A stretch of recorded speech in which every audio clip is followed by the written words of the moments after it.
It's Matty Fresh on the track up at State. And I'm bringing to you live my boys Alec and Nate. Tequila Ty, Jay, Nelly, and Zillin in the building. So kick it back, pour the drink. We chillin' because I'm boozing and betting and balling like I'm 2-6 in the blue kicks. Watch me move quick. Yeah, this the blueprint. So who's getting involved? Welcome into the show. This is Booze, Bets, and Ball, baby.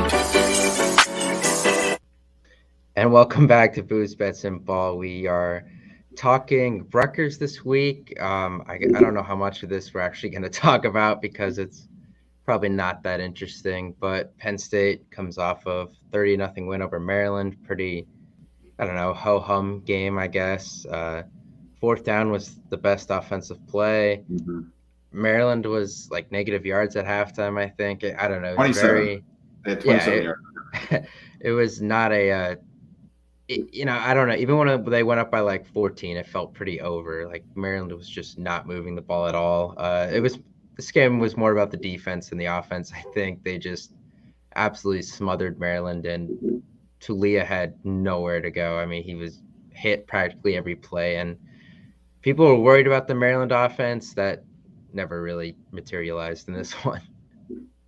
Nope. Maryland averaged 2.3 yards per play, 1.6 yards per rush, and 3.2 yards per pass, which totaled 134 yards with 27 in the first half. They stunk, and they stink, and they're always going to stink. Yeah, I mean, this was on paper like their best team in a decade, and they're probably still going to finish 7-5, considering they still play Ohio State. I don't think there's a route, an avenue for them to be relevant in this division ever, especially with how good Michigan and Ohio State are, and the fact that Penn State's still pretty good. I don't see a chance where they get above fourth. I mean, maybe there's a year where like Michigan State this year isn't good, but their ceiling pretty much looks like fourth in their own division. They're going to finish fourth this year, I guess, probably, right?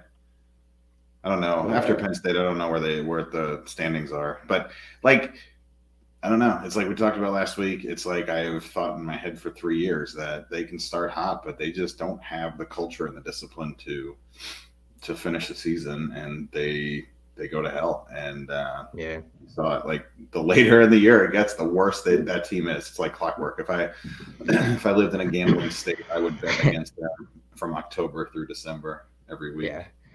I think part of the problem is they have no depth on that roster. Both teams were kind of banged up on Saturday. I mean, Penn State didn't have Joey Porter Jr. got his appendix out at some point last week, and Curtis Jacobs didn't play, and Oliwolf Fashanu didn't play, and Caden Wallace didn't play again, and they still won by 30. And I think Maryland had some guys out too, but Penn State can still win by 30 with arguably 3 of their 5 best players being out, whereas Maryland just can't at this point, I guess. They have a lot of number 1 skill position guys, right? Like Rakim Jarrett. Yeah. Tulia is pretty good, and a couple of the running backs are all right, but then I don't know. It falls off really quick, and like you said, they don't have the depth, and they definitely don't have the interior front 7 or offensive line to hang in the conference. And Penn State's just building that now, right? That takes time, certainly, but it's great to see Chop Robinson get 2 sacks because they had somebody that was pretty damn good, and they let him go. So. Yeah, that was good. I'm glad he didn't lay an egg or anything this game, and then people start saying, Maryland fans start saying stuff. So it was good for him to have a big game. Singleton, only 11 carries, 122 yards, 2 touchdowns, averaged over 11 yards a carry, which is 2 touchdowns out of the pretty good. Yeah. Yeah, 4th down. Yeah, really good. Katron Allen chipped in 73 yards. I mean, man, it was good. And Jake Pinniger made 2 field goals. I mean, he's been 50, something else, right? So I mean, just a 50, a 46, and then I think a 20-something or a 30, like a shorter one. But I mean, to go 3 for 3 on field goals in that weather, I mean, it was raining the whole game pretty much. I mean, that's pretty good, and that's encouraging for Penn State. Now, I don't think either of the 2 remaining games are going to come down to a field goal where we're going to be worried about Jake Pinniger, but just to have that is an added bonus. It is. And then you feel good for him, right? Because he's been through a lot of ups and downs in the last couple of years. So, quarterback situation for Penn State was not the best, maybe, right? Again, the weather, I suppose, but rough all the way around there. But the running game was fantastic, so it makes up for it. Yeah, I mean, that's a game where I guess if you can run the ball, you do. You get out there as soon as possible. And, like in the past, we've kind of seen Franklin run up the score on Maryland, but I think with the conditions, the fact that he only has 2 healthy scholarship running backs, that they were just in a very much get in, get out mode there, and that's fine. Obviously, 30-0 is more than sufficient for blowing a team out that you don't like. So nothing wrong there. The one weird thing for me, which I guess this was weird. So Sean Clifford breaks the passing record very early in this game, and it doesn't get announced, at least that I know of, like, especially right when it happened. Now, I left a little early, like there was like 5 minutes left in the fourth quarter. I don't know if they would have done it then. If they did it at halftime, I was, in the bathroom. It was on the second throw of the game. They mentioned it on TV straight away. I tweeted about it straight away because I thought that would be one of the last throws he ever made. So it's just odd that they didn't bring it up. I mean, are they really afraid of fans booing him that they didn't do that? Like, that to me, that's crazy all the way around. One, I don't know how you could boo somebody for breaking your school's passing yards record, and 2, I don't know how the team itself could be so afraid of a few people booing that they don't publicly announce a pretty monumental record being broken in the middle of a home game. It was just very odd all the way around there for me. That was kind of my main takeaway from it. They're still playing for a NY6 Bowl, man. They don't want to let individual accolades distract from the team, maybe, or something. I guess. I mean, but no, I'm kidding. But but this at the press conference yesterday, Franklin said that he hopes that the fans give Sean some love on senior day, although he doesn't know what's going to happen, right? Which is also pretty crap. I mean, that's very sad for him. Hopefully that doesn't happen, because if it does, we're going to have a little bit of a preaching going on here, I guess. But I hope it doesn't get to that point, because that would just be really ridiculous. Kid, man. Yeah. He's done a lot, and like him or dislike him, he's put up with a lot. He's been through a lot of injuries. He's tough. And I don't know, the last couple of years, you wouldn't want anybody different, I think, right? Maybe if Justin Fields came in 2019, that would have been a story. Right. But like last year or 2020, you don't want anybody else. So just, respect them a little bit. Yeah, I think they have to there. You brought up the NY6 Bowls. I have, and we'll get to this after we do some Rutgers stuff, but I have confusing paths to 3 different NY6 Bowls for Penn State that I've worked on for 2 days. I'm supposed to publish it tomorrow. I don't know if it's accurate, which is scaring me. I keep going over it like 4 or 5 times every hour. So I need you. I'm going to read them off to you, and you're going to see if you think I'm making sense or not. But cool. One more Clifford thing before we go to that. With 10 yards this week, he will be the first Penn State passer to get over 10,000 yards.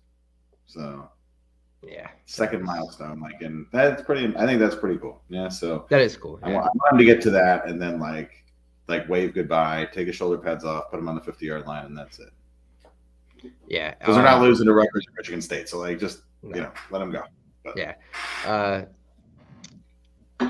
And the funny thing is, people talk about the fact that he's here 6 years. He is not that far ahead of Hackenberg and McSorley in terms of pass attempts. Now, games played, he hasn't both lapped. No, Hackenberg, I might lap, but McSorley's close to him, because obviously Clifford played in the COVID year where they only played 9 games, and he was also hurt a few times that he didn't play. So he's down a few more games than people think, I think. But really not that many more pass attempts. So he's got he is somehow over 10,000 according to sportsreference.com. I thought he was still under.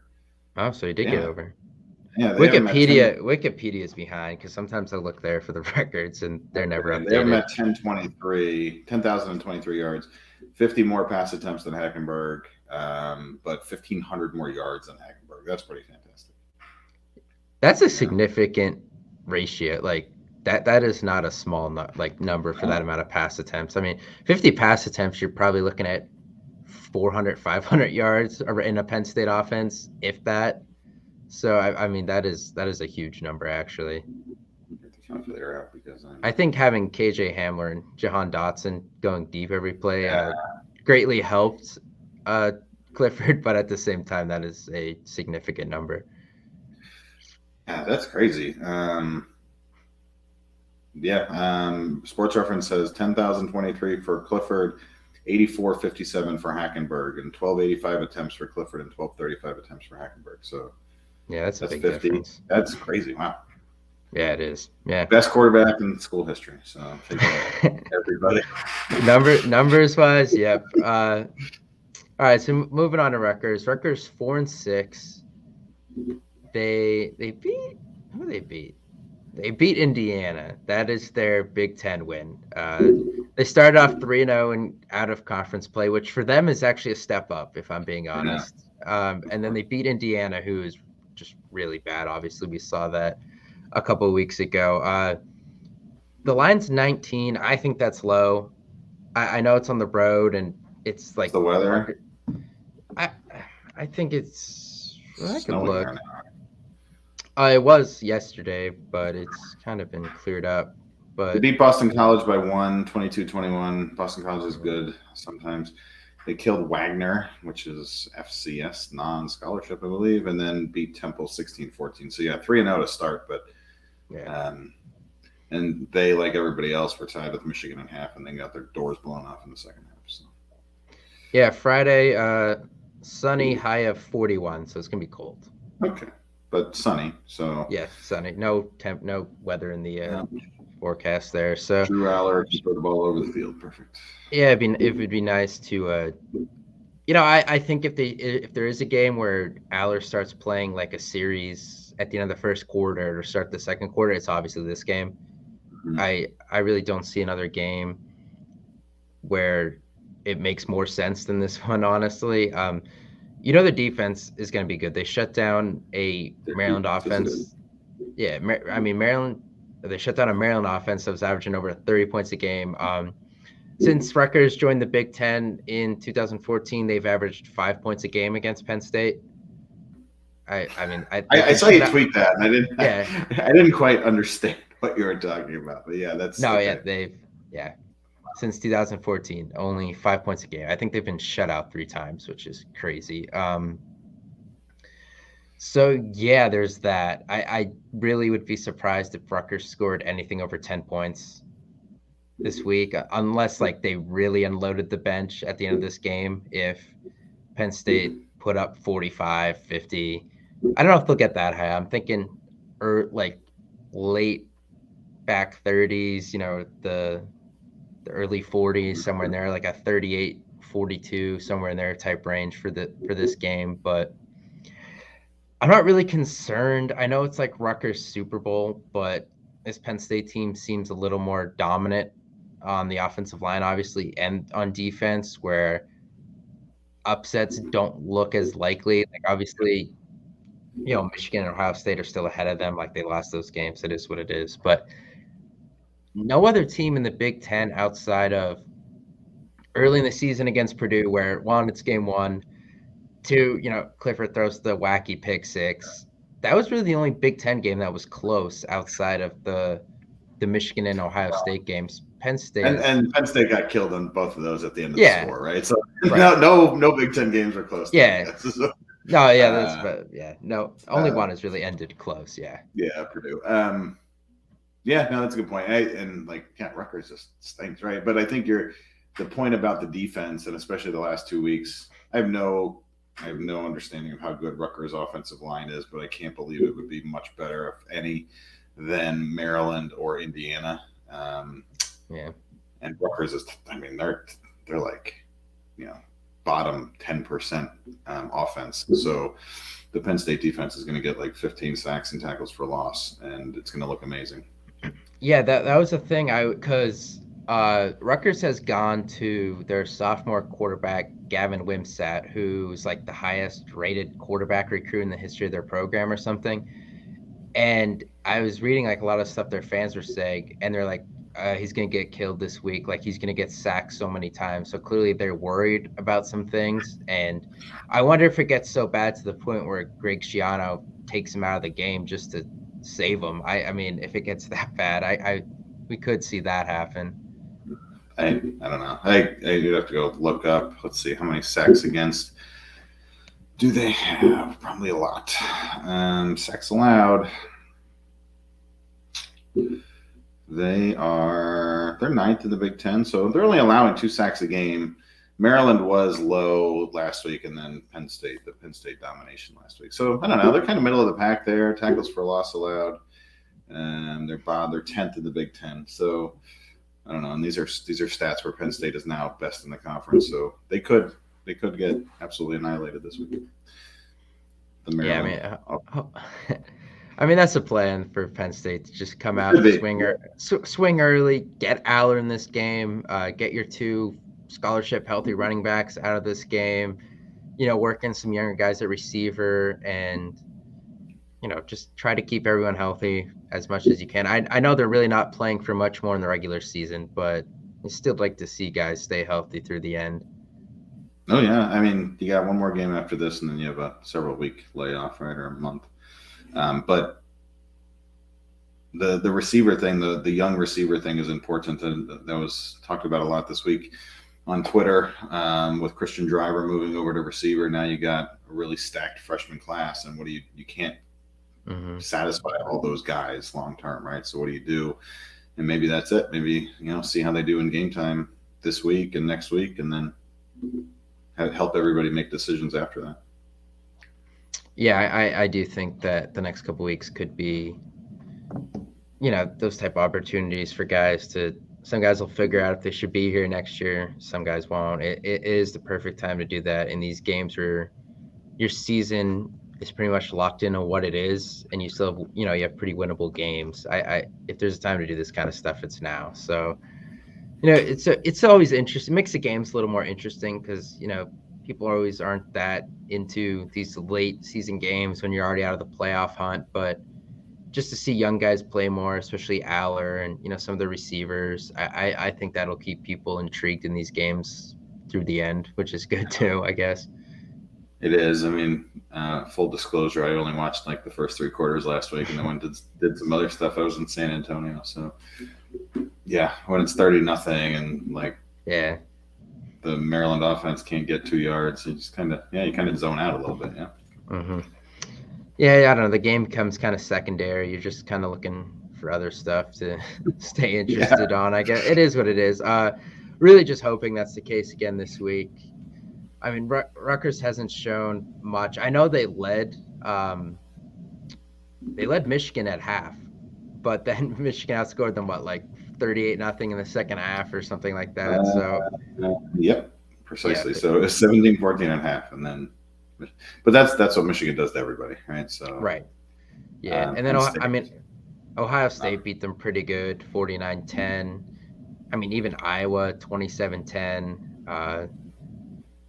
Nebraska beat them by 1. Right? Yeah.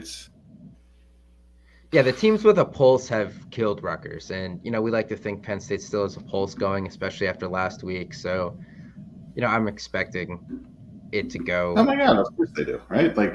Yeah. I don't know. It's been a few years since they've been to a NY6 Bowl. I think that's still desirable. Jair Brown today or this week talked a lot about how this has been a great run this year, and while they're not satisfied. They expected to make the playoffs. They're still into it, and they're still having fun. So, right. I mean, I don't know. There's still a lot to play for. No, weirdly though, they so Rutgers beat BC, and BC beat NC State. So there you go. There's a little transitive property. So Penn State wins. Good old transitive property. I love using those in basketball, especially. They're funny.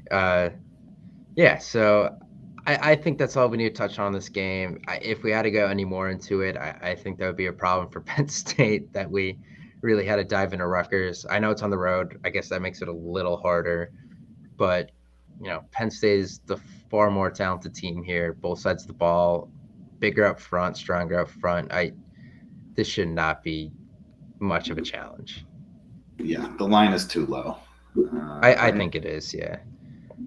I know historically Rutgers has stayed in there against Penn State, but it just feels a little different to me this year. I mean, even last year, half the Penn State starting lineup was out with the flu, and they won by 28.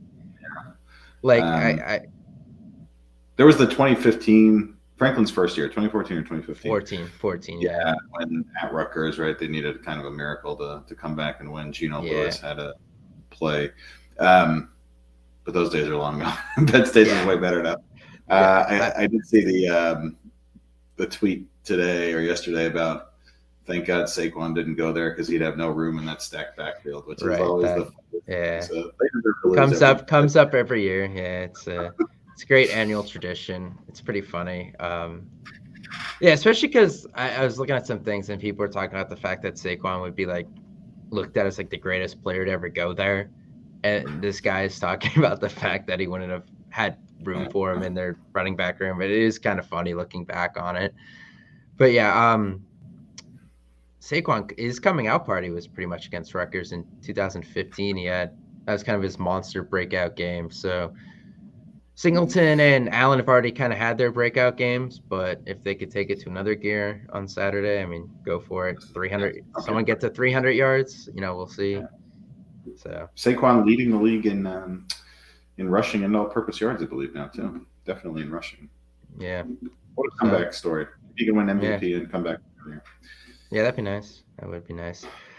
All right, so I thought we would touch on the whole bowl thing with 2 weeks left because right now it kind of looks like Penn State's not locked, but in the Citrus Bowl in Orlando against Ole Miss. That's kind of what I've seen from looking at a lot of projections and just because of all those automatic tie-ins and stuff like that, which makes it complicated. They make the Cotton Bowl, which of course is like the least attractive of the three, but it's still a New Year's Six. Yeah, it's still a New Year's Six. Obviously Penn State has to win out. I mean, that I shouldn't have to add that into these. Obviously, that is even for the Citrus Bowl, they have to win out probably, right? Well, maybe not.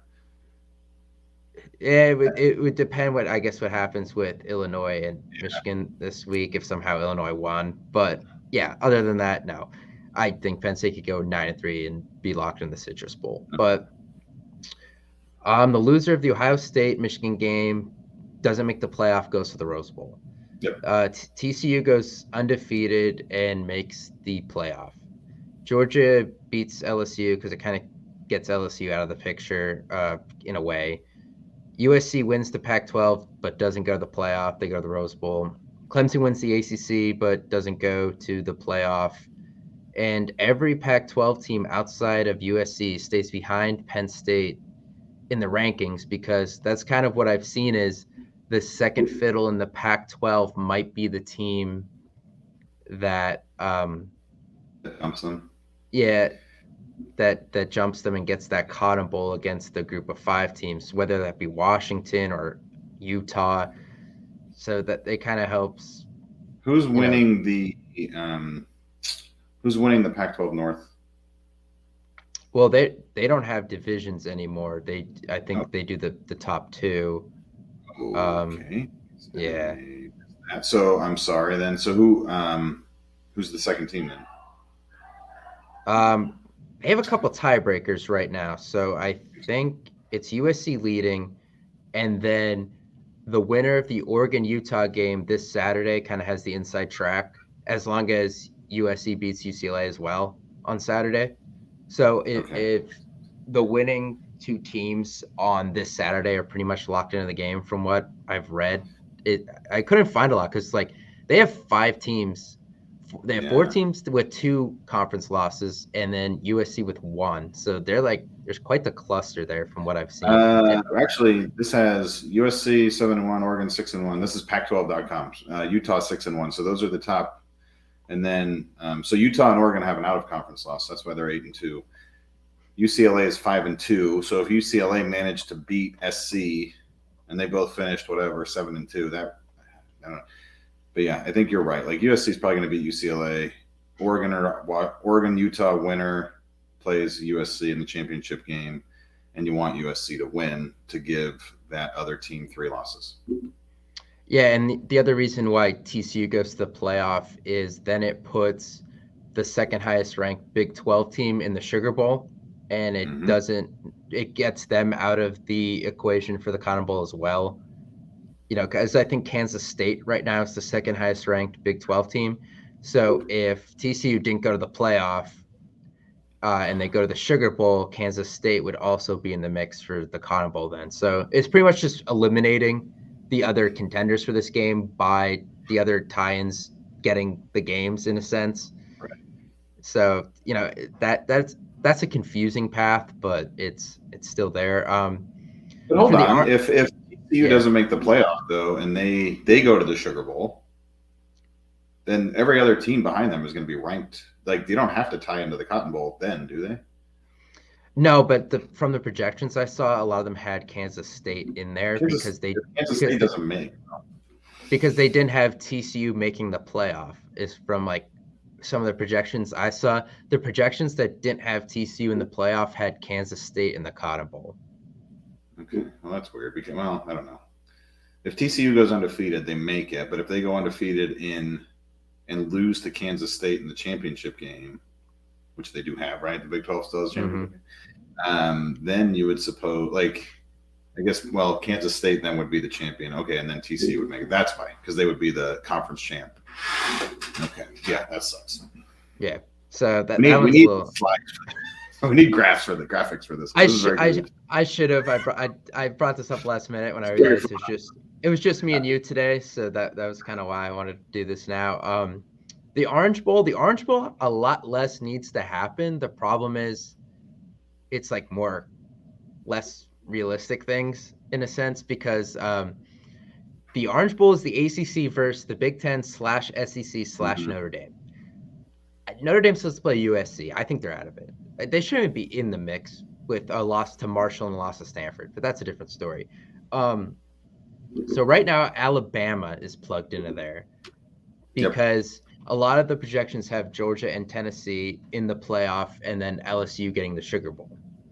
Yep. So if one of LSU and Alabama loses a regular season game, that would kind of put them back towards the Citrus Bowl, especially LSU, because if LSU loses that, they're 9-3, and then they're already locked into the championship game against Georgia. Right. But if they lose that, they're 9-4. I think they're Citrus Bowl then. And then I think that if Tennessee and Georgia both make the playoff, then that would move Alabama up to the Sugar Bowl, and then Penn State would probably slide into the Orange Bowl. Yeah, where's Ole Miss now? Ole Miss fell back to 14th in the rankings. Yeah, they're 10-2. Yeah, but I mean they're going to be the same as Penn State at the end of the day, right? So, although they could lose to Mississippi State in the Egg Bowl, okay, that one. What's on LSU's? LSU and Alabama have their cupcake week this week. LSU has UAB and Alabama has Austin Peay. And then, of course, Alabama has Auburn in the Iron Bowl next week. Yeah. LSU goes to Texas A&M. I mean, Texas A&M, a train wreck, but they're a talented team. If there's a team that can pull off an upset, I guess it's them. But, yeah, I'm still not counting on it. So, LSU's not beating Georgia in the championship game, though. Yeah, but I don't think that's enough to kick them out of – I don't think they're going to get punished to the point where they miss a New Year's Six Bowl because they lose to Georgia in the SEC championship game. I think – now, the other thing is if LSU loses Texas A&M, they can't come back and beat Georgia in the SEC champ because then they would be back in the mix for a New Year's Six Bowl. So – this not as much needs to happen. It's just very unrealistic stuff. Really wanted LSU to lose last week, right? I mean, the Arkansas had them on the ropes, but Arkansas, the LSU the outside linebacker for LSU, I forget his name, but that dude, Perkins. Oh my God, that guy is amazing. Yeah, he's everywhere. And I don't know. I kind of wanted Ole Miss to beat Bama too. Didn't quite happen. So it's now, what if – so I guess the ACC winner, only one ACC team is going to make a New Year's Six Bowl. Whoever wins the championship, either Clemson or UNC. Yeah, the one drawback I think is if North Carolina wins the ACC over Clemson, there's a chance where because they're not going to the playoff, either of those No, teams. They're nope. just too far back. The committee clearly doesn't respect them. But an 11-2 Clemson and a 12-1 UNC, I think UNC's getting the Orange Bowl, and I think Clemson's in the mix for the Cotton Bowl then. That sucks. Yeah. Yeah. So Penn State might be on the outside looking in. They're going to finish. They're absolutely going to finish in the top 10 of the standings. But the tie-ins screw them bad. Yeah, exactly. Yeah. Yeah. That sucks. I mean, I wonder, has a top 10 team ever missed a New Year's Six Bowl? I'd have to look it up, but I think they have. I mean, this is the way the New Year's Six Bowls work now is only started since the playoffs started, I'm pretty sure. Because the Cotton Bowl wasn't even considered a New Year's Six Bowl for a few years there. I remember reading. So yeah, so it's changed. So I'd have to look it up, but it's probably rare. But I think maybe number 9 or number 10 have missed before. That stinks. Well, yeah. And then finally we have the Rose Bowl. So this is where a tie-in helps Penn State because it's Big Ten versus Pac-12. So Ohio State, Michigan has to be close. Like overtime, one score, last minute field goal, I feel like. And preferably Ohio State wins because they're the home team. And away teams are forgiven a little more by the committee for road losses, especially if they're close. So I think it's preferable that Ohio State wins this game for Penn State's sake.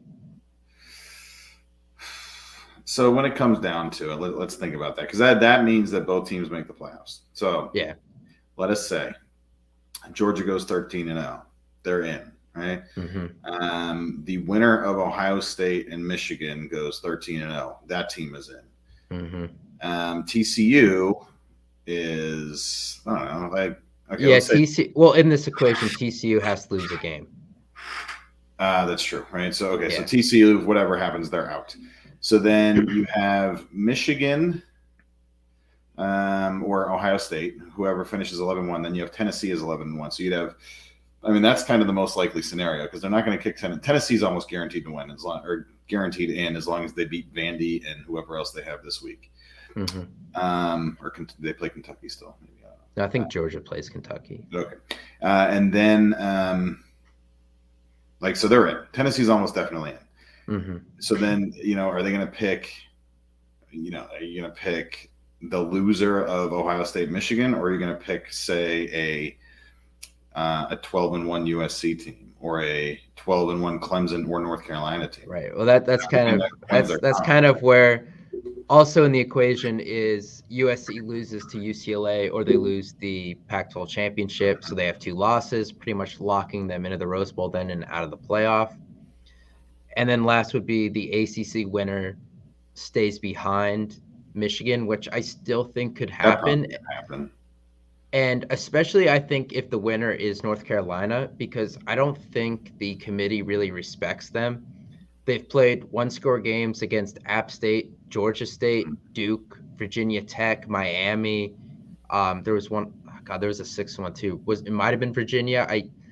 I don't remember, but they've played 6 1-score games against like really bad teams. Yeah. So I'm not sure the committee really respects them that much. And I definitely think that Michigan would get in over North Carolina.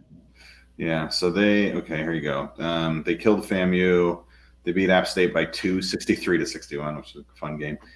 Georgia State by a touchdown, lost to Notre Dame, killed Va Tech, who stinks now, sadly. Sorry, Brent Pry. Miami by 3, Duke by 3, Pitt by 18. Pitt sucks. And then Virginia and Wake Forest by 3 and 2. Oh, it was Wake Forest, yeah. So they're like really skating by at a lot of these games, right? And that's somebody on Twitter the other day was like,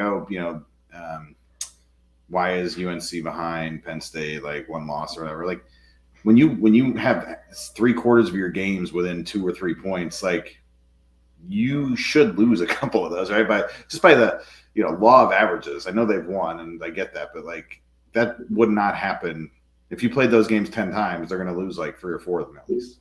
Yeah, so. And I'm also pretty sure they have the worst defense in the top 25. I think they give up like 31 points a game, which is 110th in the country. That would be a fun game. That'd be a fun matchup for Penn Yeah, State. it would be. That matchup I just don't see happening at this point, but that would be fun. Yeah, I think the fact that they look so bad in their numbers kind of proves that the 9-1 is a little fake. I think for sure that Michigan would get in the playoff over an ACC champion North Carolina. How terrible would it be? Like if it's like, I guess it'd have to be Georgia versus Michigan if Michigan loses, and then Tennessee versus Ohio State. That's what I have. Yeah. Like, oh my God, that would be 3/4 of the country would like be disgusted by all of this, but it would vindicate the Big Ten a little bit, though, right? Too, especially if they manage to win one or both of those games. I mean, holy crap! Yeah, I mean, it would suck to have two teams from your division in the playoff, but Penn State getting the Rose Bowl would be nice. And there's a lot that needs to happen in this equation, especially the TCU thing.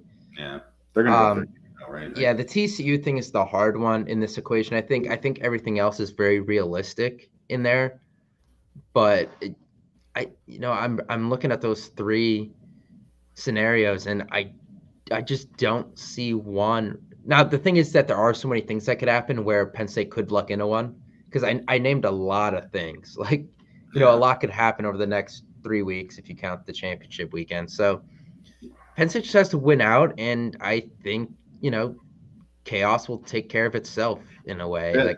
There's a lot more to happen in the next 3 weeks, right? I mean, Penn State could somehow lose to Rutgers or Michigan State, but like TCU plays Baylor. Baylor was my pick to win the Big 12 this year. They're only 6-4, but I don't know. They're a talented team, right? They've maybe done. They can do somehow. That game, TCU is favored by 2.5 in that game. Yeah, that's pretty telling. I think it is in Baylor, but still. I mean, we're talking about the number 4 team in the country. And they were underdogs to UT last week too, weren't they? I think like nobody, like Vegas thinks TCU should lose all these games, I guess. So although their offense is electric, it always has been ever since LaDainian Tomlinson. So I don't know. Let's see after this week and then after next week. But man, if Penn State finishes just because of the conference championship games and everything, assuming they go 10-2, they're going to be 8th, 9th, something like that, probably in the last, after championship week. And they're going to be behind 2 Big Ten teams and at least 3 SEC teams.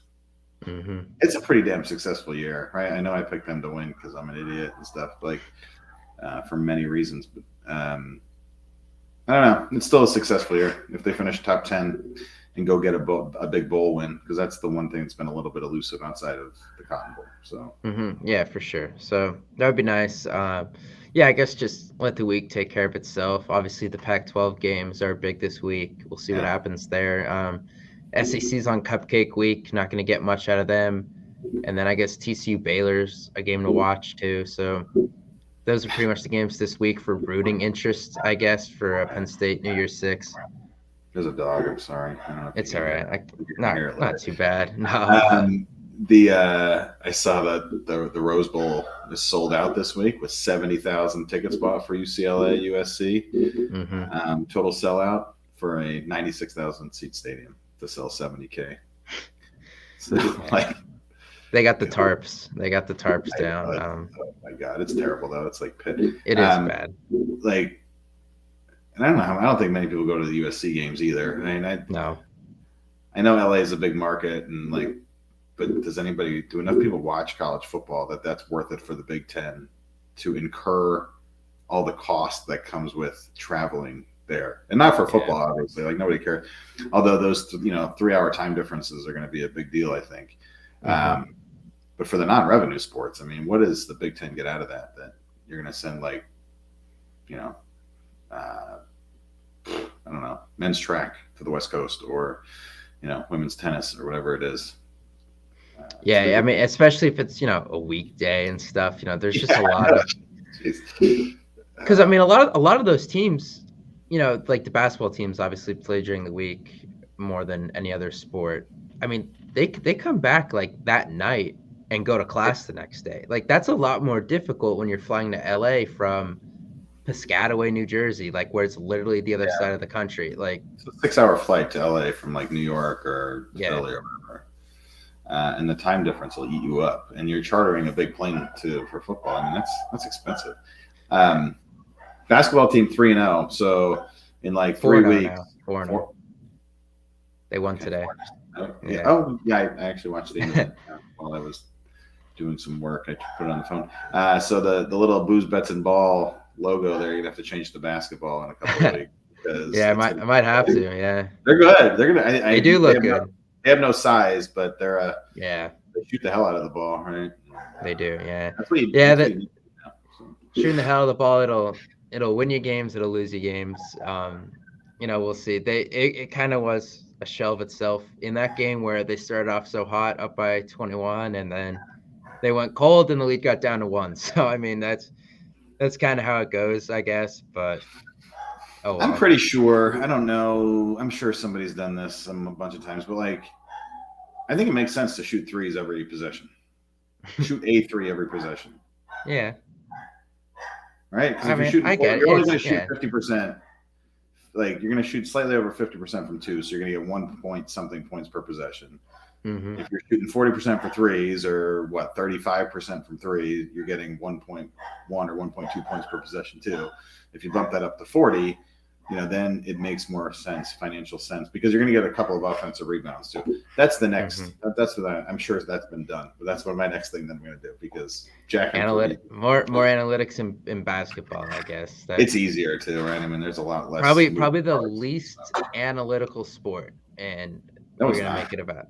You don't I don't know if you think about you don't think baseball is all analytics because of shifting and bunting and that stuff, and football is when do I go for it on 4th down, and when do I go for 2? I don't see that kind of thought in basketball really. No, there outside of fouling when you're up by 3 with 5 seconds left. Daryl Morey, when he's not he's the Sixers GM now, or no? He was. Yeah, so when he was the Rockets GM, I mean, he was a big analytics guy, and that was kind of it. And there was a guy that used to write for ESPN. I can't remember his name. He got hired by the Spurs to be their director of analytics. I think they're starting to pick it up now, more than they used to. But baseball is the magic for analytics, because everything is so slow and you can capture a lot of data. Mm-hmm. So anyway, hey, go Penn State basketball. Yeah. Wrestling season has started, which is also fun. So. Yeah, especially around here. All right, so we will. I do. Yeah, it's great. Yeah, we'll talk next week. Like I said, as long as they don't lose and we have to do a rant, we're just gonna keep it to 1 a week for these games, and then we'll figure it out after that. I'm done. I'm done with all this shit if they lose next week. Yeah, we might be. Yeah, it might be done if they lose. But all right, we'll be a Rutgers podcast if that happens. Yeah. All right. Maybe we'll see. Bye. See ya.